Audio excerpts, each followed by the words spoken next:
CrossFit and golf performance, what does it do well and where does it fail?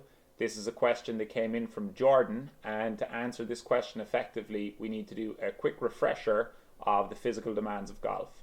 So we can divide it into two sections. We have the golf swing, and then we have a few minutes of walking between shots. The ability to walk between shots and be fully recovered for your next one isn't something that we should have to worry about. So I'm going to concentrate on things we can do to enhance the golf swing from a physical training standpoint in this video. So the golf swing lasts about 1 second, and we're trying to produce close to maximal force in that 1 second in the long game. The benefits of clubhead speed have been well established at this stage. If we look at how CrossFit is programmed and how it could relate to golf, the first issue that we have is that the exercise selection is slightly lacking. So while they do tend to use some exercises that are very beneficial, like Olympic lift variations, squats, deadlifts, lunges, pressing, pulling, from my experience, there is a lack of rotational work, and golfers definitely benefit from having some of their programming, not all, done in a rotational movement pattern. So things like cable rotations, medicine ball throws, and those sort of things.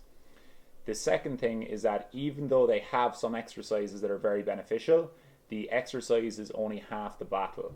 Many of those exercises, when done in a regular CrossFit style workout, are often done for very high reps and induce very high fatigue. This isn't great when we're training to produce maximal force in a 1 second activity, because to do that we should be training with very low reps and very, very high power outputs in each rep. So we'd be looking at something like 5 reps or less, done with maximal intent on each rep, with full recoveries between sets. Now this isn't CrossFit's fault, because they're not designed to train golfers. They're looking at a very general workout. People want to burn calories, get a sweat up, and feel like they're working hard. It is fashionable in the fitness world to kind of hate on CrossFit. The reality is that CrossFit has a lot of good attributes.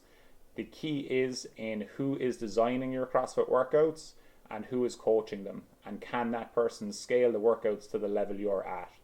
It's not fair to tarnish all of CrossFit with the same brush. I know some really good CrossFit coaches. But in summary, CrossFit for golf, it's lacking in exercise selection, and then it's lacking in what we would call energy system development. So it tends to induce too high fatigue, which is great for conditioning, but not so good for power production, speed, and strength development. If you have any questions you'd like me to ask, just leave a comment below and I would be happy to do so.